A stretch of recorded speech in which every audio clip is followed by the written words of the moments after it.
Meus amados irmãos, nós vamos então abrir a palavra de Deus no primeiro livro das Crônicas, capítulo 7. Primeiro livro das Crônicas, capítulo 7, versos 20 a 29.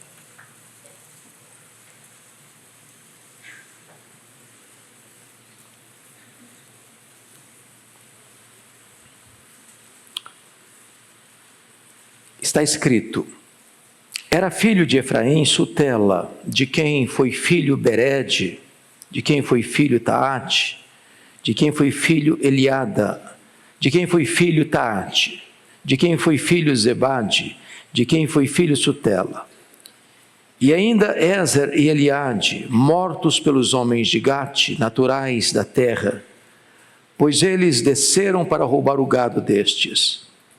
Pelo que por muitos dias os chorou Efraim seu pai, cujos irmãos vieram para o consolar. Depois coabitou com sua mulher, e ela concebeu e teve um filho, a quem ele chamou Berias, porque as coisas iam mal na sua casa. Sua filha foi Será, que edificou a Bet-Haron, a de baixo e a de cima, como também a Uzem-Será. O filho de Berias foi Refa, de quem foi filho Rezefe, de quem foi filho Tela, de quem foi filho Taá, de quem foi filho Ladã, de quem foi filho Amiúde, de quem foi filho Elisama, de quem foi filho Num, de quem foi filho Josué. A possessão e a habitação deles foram Betel e as suas aldeias, ao oriente Naarã, e ao ocidente Gezer e suas aldeias, Siquém e suas aldeias, até Aia e suas aldeias. Da banda dos filhos de Manassés, Bet-Siã e suas aldeias, da Anak e suas aldeias, Megido e suas aldeias, Dor e suas aldeias. Nestas habitaram os filhos de José, filho de Israel.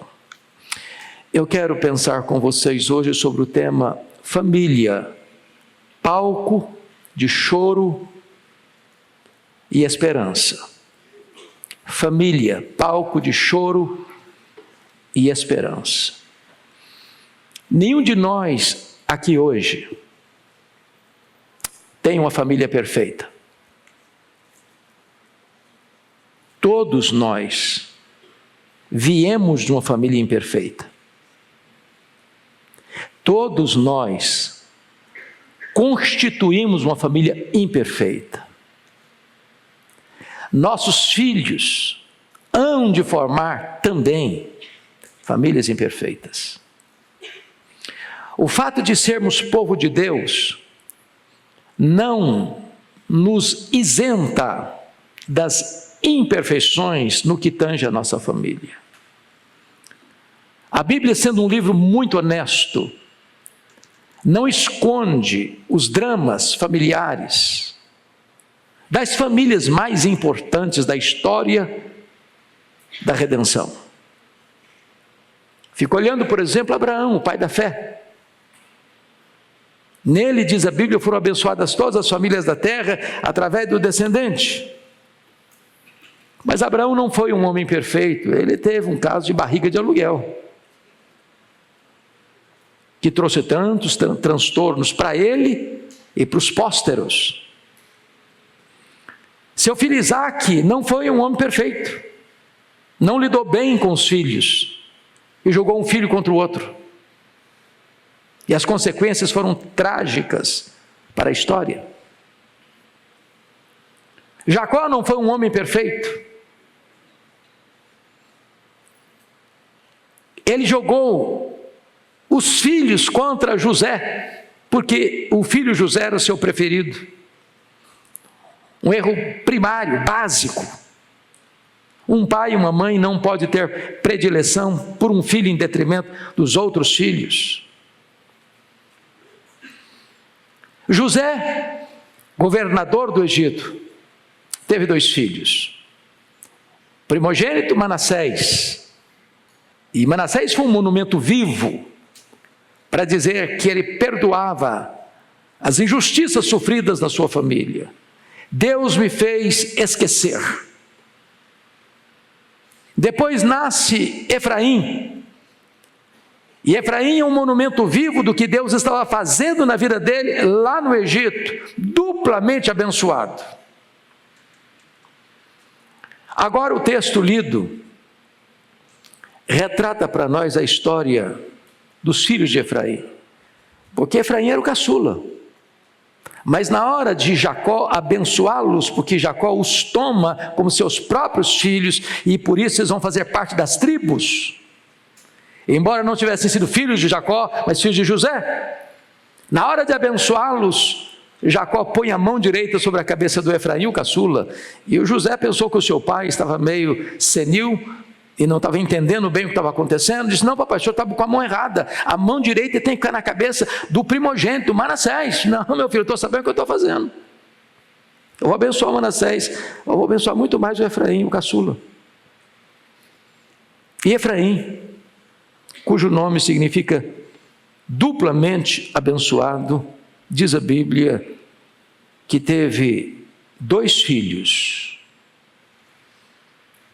e esses filhos, Ezer e Eliade, vêm a se tornar ladrões de gado, que são assassinados com a mão na botija. O que é curioso é que Gênesis 50, 23, diz que José, o governador do Egito, viu os filhos dos filhos, até a 3ª geração, ou seja, José viu esses 2 moços crescerem, acompanhou a história de vida deles, muito provavelmente tenha ido no funeral deles. Imagine o que é o governador do Egito, tendo a tristeza de ir no funeral dos netos, assassinados como ladrões. Mais tarde, o Efraim tem um outro filho, depois da morte dos meninos. E quando o menino nasce, ele põe o nome de Berias, e justificou, porque as coisas iam mal em sua casa. Ele carimba esse filho com as suas frustrações, com seus traumas, com suas dores, e marca o nome desse filho como que a perpetuar a sua desventura. Estou lhes trazendo isso à memória para retratar que os patriarcas, os pais da nação de Israel, não tiveram famílias perfeitas. O Abraão mentiu, e mentiu por 2 vezes, contratou uma barriga de aluguel. O Isaac mentiu e demonstrou preferência por um filho em detrimento do outro. O Jacó enganou seu pai, enganou seu irmão, e jogou os seus irmãos contra ele. José tem 2 filhos, e um desses filhos tem 2 filhos que viram ladrões, e são assassinados no ato do roubo. Tragédias acontecem na casa de homens e mulheres de Deus. Eu não vou pedir para você levantar a mão, mas quantos de nós aqui já viveu dramas terríveis com alguém ligado à nossa casa, à nossa família? Eu tive a dor de ter um irmão assassinado pelo primo primeiro da sua esposa. E são incalculáveis as dores, pastor Ival, e os desdobramentos de um fato desse na vida.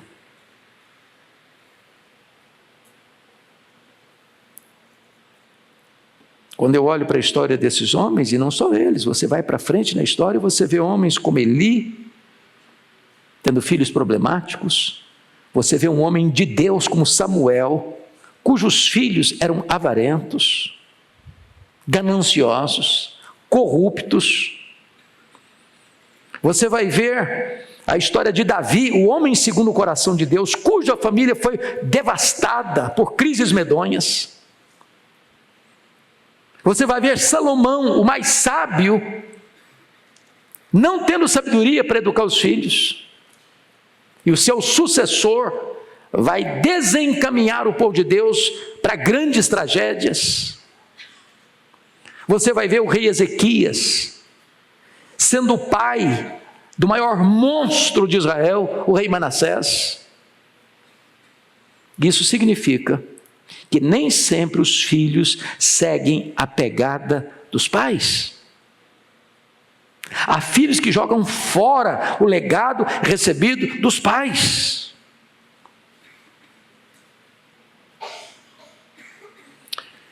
Eu gostaria de pensar com você então nessa cena. Efraim, duplamente abençoado, recebe uma bênção especial do avô, do Jacó. E de repente, 2 filhos naquela casa, Ezer e Eliade, se tornam ladrões de gado. Eu não sei como é que isso começou, pastor Ivo, a Bíblia não diz. Mas ninguém começa roubando assim, lá no pasto do vizinho, tocando um bando de boi, ou de vaca, ou de ovelhas, roubando, não, começa talvez com coisas pequenas, com coisas miúdas. Às vezes é o menino que vem da escola, um objeto na mochila que não lhe pertence. Às vezes é uma coisinha miúda, pequena, que os pais nem notam. Que se não for corrigido cedo, se não tomar uma atitude imediata, vai desembocar num problema maior lá na frente. Eu não sei se de repente o Efraim olhava o rebanho dele, parece que tem mais ovelha aqui do que eu comprei, o que está acontecendo? De repente os meninos vão em Gate, é a terra dos filisteus. Gate é a terra natal do gigante Golias. E naquela terra já dos filisteus, esses meninos são apanhados, surpreendidos, flagrados, cometendo um crime terrível de roubo.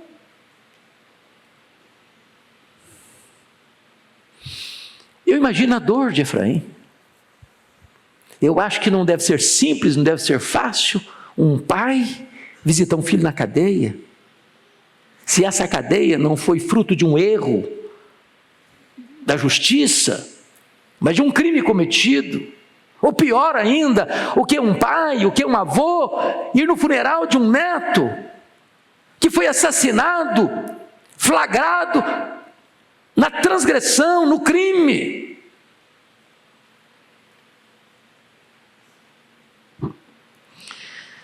O que é curioso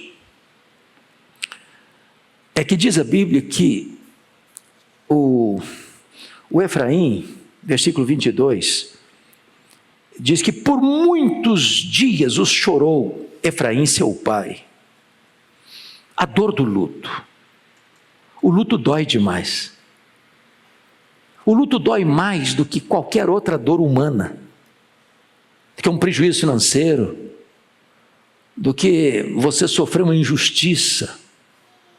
É a dor que parece que grita na alma, que se recusa a acalmar.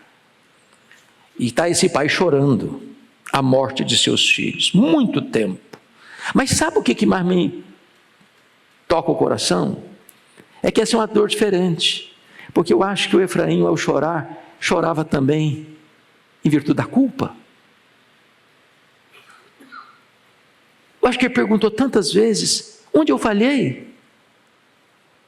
Onde eu falhei? Por que os meus filhos se tornaram o que se tornaram? Onde eu não entendi bem? Onde eu fracassei? Por que eu não vi isso antes? Por que eu não percebi? Por que eu não notei isso antecipadamente? Por que teve que chegar a esse ponto para a tragédia ser irremediável?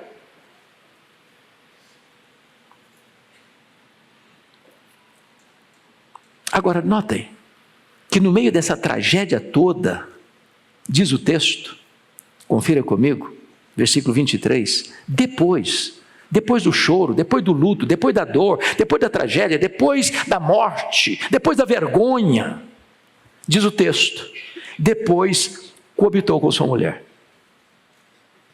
E ela concebeu e teve um filho, a quem ele chamou Berias, porque as coisas iam mal na sua casa. Trocando em miúdos, o que está escrito aqui é mais ou menos o seguinte: ele não viu com bons olhos, de bom grado, a gravidez da esposa. Na cabeça dele, para dar o nome que deu no menino, ele pensou: vai nascer um outro ladrãozinho de gado. Vai nascer mais um menino para me fazer passar vergonha. Vai dar tudo errado. Então, ele bota o nome no menino Berias. Sabe o que significa Berias? Maldade. A palavra significa maldade. Ele transforma esse menino num monumento da sua desesperança. Eu vou botar um nome em você, menino, porque está tudo errado na minha casa. Agora imagine esse menino crescendo, com esse legado, com esse estigma, com esse rótulo. Eu sou fruto de tudo errado na minha casa. A carga. Porque lá atrás ele botou nome bonito nos meninos. Ezer significa tesouro. Eliade significa Deus testifica. Eu botei nome bonito nos meus filhos e deu tudo errado. Pois agora eu vou botar um nome feio mesmo. Que a coisa está muito ruim na minha casa. E ele despeja a sua mágoa, seu desânimo na vida no terceiro filho. Notinha de rodapé. Às vezes, hoje, corremos o risco de pôr uma carga pesada nos nossos filhos, transferindo para eles as nossas frustrações.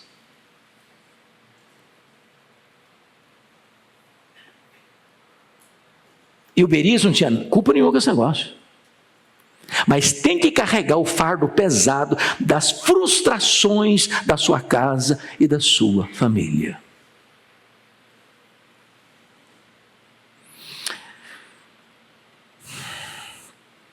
Primeiro ponto que eu quero destacar então. Efraim não conseguiu diagnosticar as tragédias que rondavam sua família preventivamente. Aliás, parece que isso vem de tradição familiar. Porque se você perceber, o Abraão mentiu. O Isaac mentiu. O Jacó mentiu. Os tios, os irmãos de José, o avô, mentiram. Ele está vindo numa esteira de mentira, de enganos na família.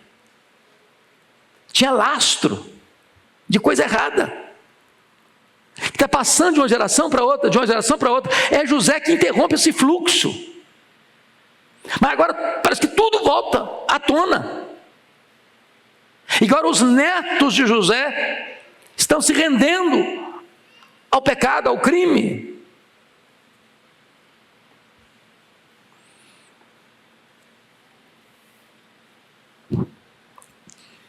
Agora veja você, versículo 21. Efraim desistiu de viver quando a tragédia desabou sobre a sua casa. Porque o verso 21 trata da tragédia e o verso 22 trata da consequência da tragédia. Pelo que por muitos dias o chorou Efraim, seu pai. Choro, lamento, desespero. É como se ele perpetuasse o luto. Eu sei que é muito fácil a gente falar do luto do outro quando não é a gente que está passando por ele.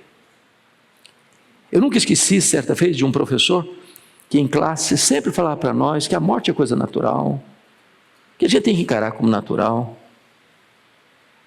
que a gente não tem que se alarmar, não tem que chorar, não tem que gritar de dor.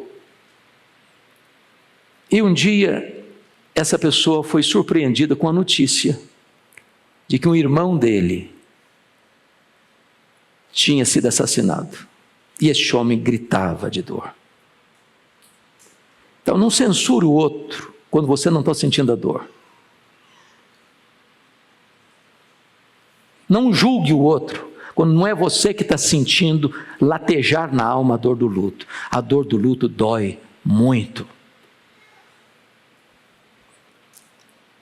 E a Bíblia diz que Efraim está vivendo isso. Como que se recusando a ser consolado. Por muitos dias. Eu sei que o luto precisa ser vivido e eu sei que o luto precisa ser terminado. E eu li há poucos dias que a melhor maneira de você honrar a memória de quem partiu é não desistindo da vida. É botando o pé na estrada. O problema do Efraim é que ele não só chora quando nasce a esperança que vem um outro filho, que a mulher engravida, que nasce uma criança, que pode recomeçar uma nova história. Ele carimba essa história com dor, com frustração, com expectativas medonhas. Notem comigo que dar nome lá para o povo de Deus, o povo de Israel, é diferente de dar nome aqui. As pessoas dão nome aqui no Brasil por achar que, vou botar o nome do meu filho de um jogador famoso, né? Então ele é torcedor daquele time, aquele time tem um jogador que é um ídolo da torcida, vou botar o nome no fulano, vai ser meu troféu. Outro bota o nome de um artista, de um ator, de uma atriz, ou de uma pessoa famosa da história, ou porque o nome é bonito.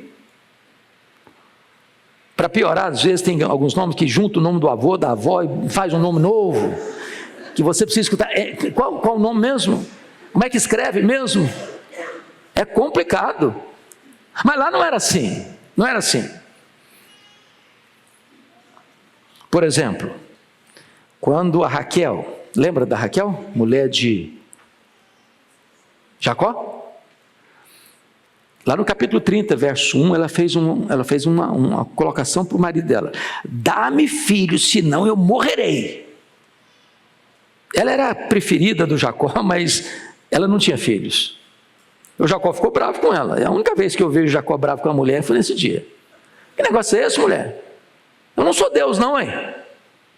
Eu não posso, o problema é com você, nem comigo. Agora, note que ela não pediu filho, ela pediu filhos. Pediu filhos. E ela teve o primeiro filho, José. E José fica mais um filho. E no ato de pedir filhos, ao dar o parto, ao segundo, ela morre. Tem hora que você pede coisa para Deus sem saber o que está pedindo. Então é melhor você orar assim: Senhor, se for da tua vontade, me dê filhos. Quando o menino nasce, ela bota o nome no menino de Benoni, filho da minha dor. Vou carimbar esse menino. Eu vou morrer, mas ele vai carregar esse nome. Toda vez que alguém perguntar o nome dele, vai saber que eu morri por causa dele. Ele foi a causa da minha morte. Ele vai carregar isso. O Jacó diz: não vou deixar isso não. Trocou o nome do menino, Benjamim. Não, Benoni não, é Benjamim. Ele não vai ter que carregar esse fardo não. A nora de Eli, ao receber a trágica notícia do campo de guerra, que os filisteus tinham roubado a Arca da Aliança, que o marido dela, que o cunhado dela estavam mortos no campo de batalha, e que o sogrão dela tinha caído da cadeira, quebrado o pescoço, ela está dando a luz, mas antes de morrer, ela bota o nome do menino Icabode. Foi-se a glória do Senhor. Coitado do Icabode. Como sofreu na escola. A hora da chamada, Icabode, o cara queria enfiar a cabeça no chão, para ninguém saber quem era ele. Carimbou o menino. Está escrito lá em 1 Crônicas 4, 9 e 10, que Jabes foi mais nobre que dos seus irmãos, porque em meio a dores a sua mãe lhe deu a luz, e por isso botou o nome de Jabes. Coitado do Jabes. Todo mundo tinha que saber que ele nasceu, mas ele foi um motivo de muito sofrimento para sua mãe. Ele disse: não, eu não quero esse destino para mim não. O Senhor muda a minha sorte, o Senhor me abençoa, o Senhor alarga minhas fronteiras, o Senhor me livra do mal, que a tua mão seja comigo. Meu Deus, eu não quero carregar essa herança não. Agora está o Efraim. Acabou de sair de um luto terrível, amargo. Aí nasce um menino, podia botar: agora Deus vai me dar um renovo, agora Deus vai restaurar minha vida, agora Deus vai alegrar minha alma, agora Deus vai fazer tudo novo na minha história, Deus vai me consolar. Não, bota num coitado do menino de Berias, maldade, e eu estou botando você nesse nome, que vai tudo mal na minha casa. Então, notinha de rodapé aqui: não descarregue as suas frustrações em seus filhos.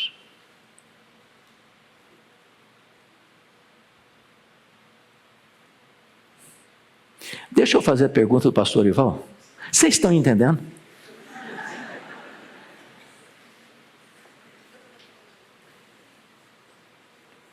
Não descarregue as suas frustrações em seus filhos.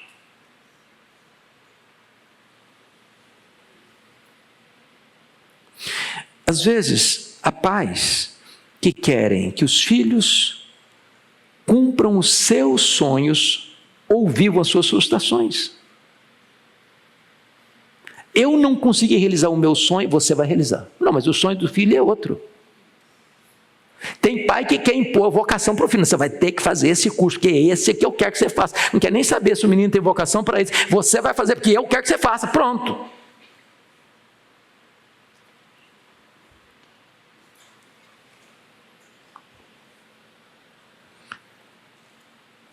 Não queira decidir o futuro dos seus filhos. Entregue seus filhos nas mãos de Deus, para que eles realizem os projetos de Deus.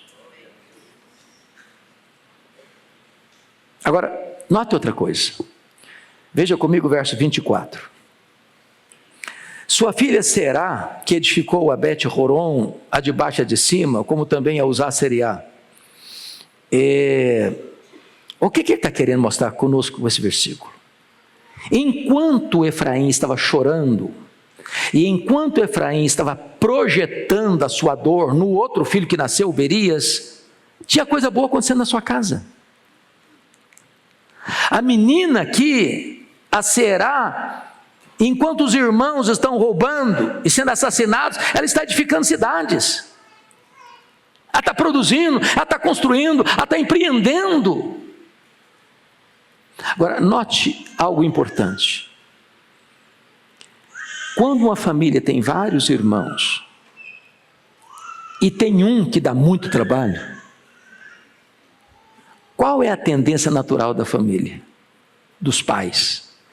É concentrar toda a atenção no filho que está dando problema. E nem observa que tem outro filho ou outros filhos que estão dando certo. E que precisam também de pai e mãe. Porque às vezes os pais, na tentativa ou no esforço de ajudar quem está sendo problemático, esquece de que o outro que está dando certo precisa também de apoio, de presença, de cuidado, de pastoreio, de ajuda.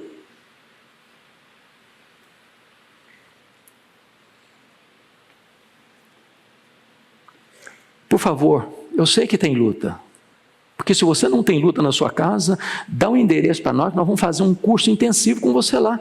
E o pastor Ival, os seus primeiros a ser matriculados no curso. Então não permita que o fato de ter lutas na sua casa tire os seus olhos daqueles filhos que são obedientes, são fiéis, são generosos, são submissos, traz alegria para a sua casa. Olhe para eles também, dê graças a Deus, abrace-os também, cuide deles.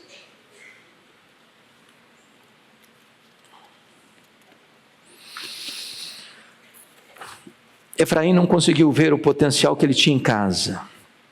E ele não conseguiu ver porque na cabeça dele ia tudo mal na sua casa. Não é isso que ele disse?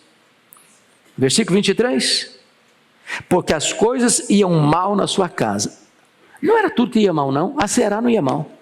A filha não ia mal. A filha estava bem, a filha era empreendedora, a filha era consultora, a filha estava progredindo, a filha estava levando a história a acontecer. Não era tudo, não. Tem hora que a gente transforma parte como se fosse o todo. Tinha coisa boa. E eu sei que tem luta, mas tem coisa boa na sua casa, viu? Não joga tudo fora, não joga toalha, não. Tem coisa boa na sua casa, valorize a sua família. Tem bênção na sua casa, tem coisa certa na sua casa, tem gente dando certo na sua casa. Glorifique a Deus por isso.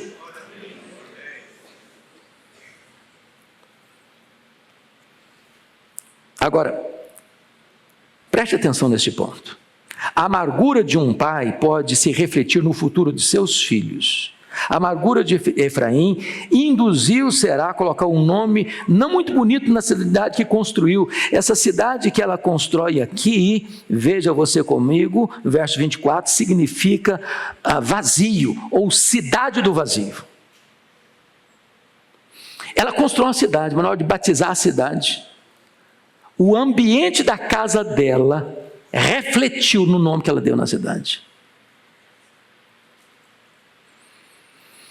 Em outras palavras, você sempre vai influenciar seus filhos, ou para o bem, ou para o mal. Até sua omissão vai reverberar na vida de seus filhos, e vai reverberar na profissão de seus filhos, e vai reverberar nos empreendimentos de seus filhos. Então, muito cuidado para você não trazer influências negativas para dentro da sua casa.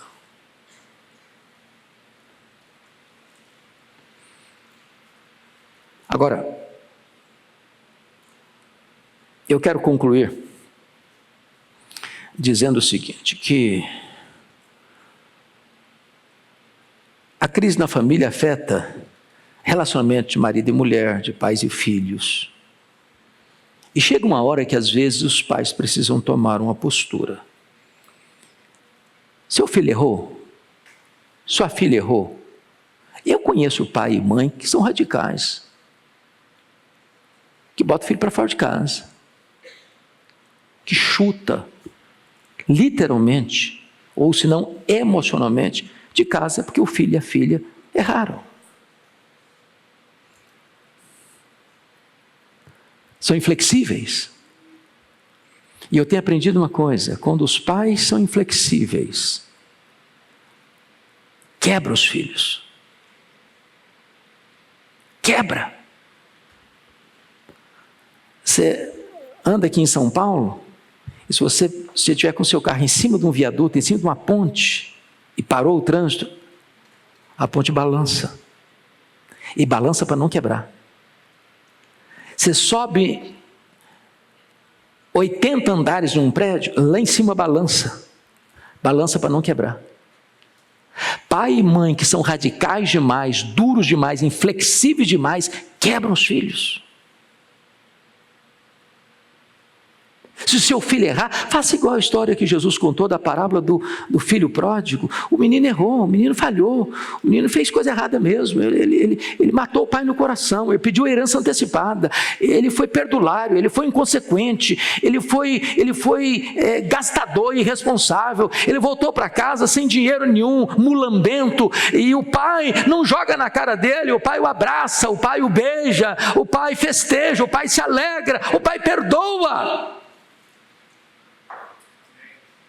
Faça da sua casa um lugar de misericórdia. Faça da sua casa um lugar de perdão. O amor é irresistível. O amor transforma. Eu já contei esse fato aqui, em outra ocasião, em outra circunstância, mas isso marcou tanto a minha vida, isso foi há muitos anos. É uma história que ocorreu lá no Rio de Janeiro.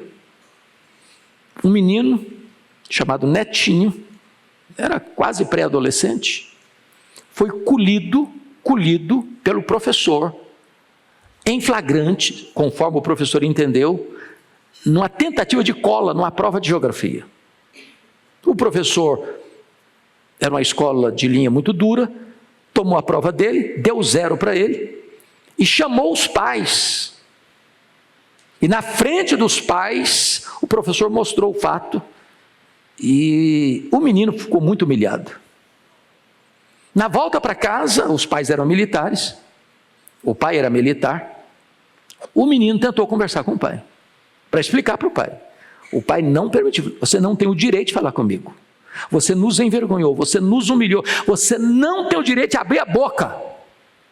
E o menino, durante uma semana inteira, tentando conversar com o pai, com a mãe, eles não ouviram, não abriram o canal de comunicação. O menino foi se definhando, emocionalmente. Uma semana se passou, pai e mãe foram ao supermercado fazer compra, deixaram o revólver em cima de uma mesa, o menino, netinho, pegou uma caneta, um papel e escreveu uma carta. Disse: papai e mamãe, eu não suportei a dor de não poder me defender. Dizer para vocês que o meu professor se equivocou. Eu não estava tentando colar. Eu fui injustiçado. E vocês não me deram sequer o direito de dizer para vocês que eu sou inocente. Perdoem-me, mas eu não suportei essa dor. Pegou o revólver do pai, deu um tiro na cabeça. Quando os pais chegaram, netinho estava numa poça de sangue, com o revólver de um lado, a carta do outro lado. Essa história impactou o Brasil, trazendo uma lição para nós. Se o seu filho, se a sua filha errar, perdoe. Perdoe. Nossa casa tem que ser lugar de misericórdia. Mas me permita encerrar então. Por favor, observe comigo o verso 27. Agora começa, a partir do verso 25 até o verso 27, a descrever a descendência do Berias, do menino que ele achou que era um problema. Você pode ler comigo? Eu sei que tem nome aqui difícil de ler assim rápido, né? Então eu vou ler, você acompanha, tá bom? Senão pode agarrar. Olha aí comigo. O filho de Berias, versículo 25. O filho de Berias foi Refa. De quem foi filho Rezefe? De quem foi filho Tela? De quem foi filho Taã? De quem foi filho Ladã? De quem foi filho Amiúde? De quem foi filho Elisama? De quem foi filho Num? De quem foi filho Josué. Sabe de onde saiu o libertador de Israel, que entrou com a nação na terra prometida? Nasceu de Berias. Bendito seja Deus. Aquilo que você acha que vai ser um grande problema, pode ser a solução de Deus. Aquele filho que você diz não vai dar certo, nasceu na hora errada, nasceu no lugar errado, vai ser só problema. Deus diz: pois é esse que eu vou levantar para ser uma grande bênção para toda a nação. Aquele filho, aquela filha que hoje pode ser motivo de choro, de dor para você, pode ser a pessoa que Deus vai levantar nessa geração para ser uma grande bênção nas mãos de Deus. Quem dirige a sua família é Deus, o futuro da sua família pertence a Deus, então glorifique a Deus pela família que você tem. Pode ter problema, pode ter dor, pode ter lágrima, essa família está nas mãos de Deus, e Deus pode levantar alguém dentro dessa família para ser uma grande bênção na sua história e na história de toda a nação. Louvado seja o Senhor. Deus muda o placar do jogo, Deus vira a mesa da história, Deus faz um grande milagre. Bendito seja o Senhor. Tem esperança, porque Deus está no trono, e as rédeas da nossa história estão nas mãos de Deus. Tem família com problema aqui nessa noite? Tem? Ou será que eu e Erival somos as exceções? Tem gente aqui pronta a colocar nas mãos de Deus as suas lutas? Pedir: Deus, eu quero que a minha família seja uma bênção. Eu estou passando luta, Senhor, mas o Senhor pode suscitar alguém aqui na minha casa. Eu não sei o que Deus pode fazer com um neto nosso, com um bisneto nosso, se Jesus não voltar antes. Deus pode fazer milagres. E se você quer que Deus realize esse milagre na sua vida, eu quero que você fique em pé. Só, como o Orival disse, os mais desesperados, os que querem mesmo de verdade. Fique em pé, o pastor Orival vai orar por nós.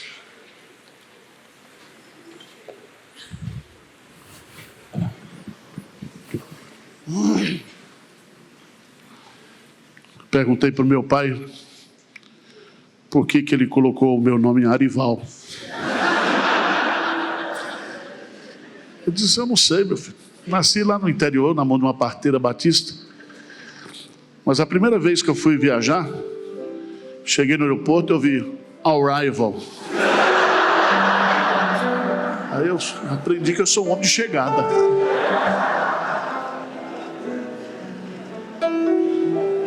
Vamos orar? Senhor Deus, nós te louvamos, porque nas nossas imperfeições, nos nossos defeitos, o Senhor não nos abandona. O Senhor reescreve a nossa história com a tua graça, com a tua misericórdia. Eu quero interceder nesta noite aqui por todas as famílias aqui representadas, as lutas, os desafios, os pródigos, os desviados, filhos que têm dado tristeza, desgosto para pai e mãe. Deus, à luz da tua palavra, na certeza de que o Senhor pode mudar, que o Senhor é o Deus da transformação, da restauração, opera nessas famílias, opera nesses filhos, nesses casais, que nós possamos olhar para dentro da nossa casa e ver a bondade do Senhor, ver a graça do Senhor. Muito obrigado, Senhor, porque um dia o Senhor mandou o seu Filho para morrer por nós, para mudar a nossa história. Ele morreu sendo nós ainda pecadores. Louvado e engrandecido seja o teu nome, por tão grande graça. Opera transformação nessa noite, mudança, reconciliação. Que pais se convertam aos filhos e que filhos se convertam aos pais. Que haja reconciliação entre os casais. Derrama a bênção do perdão sobre a nossa família, Senhor. Tira toda a raiz de amargura, de tristeza, de decepção. Faz isso, Senhor, porque nós precisamos, nós dependemos de Ti. É a nossa oração em nome de Jesus. Amém.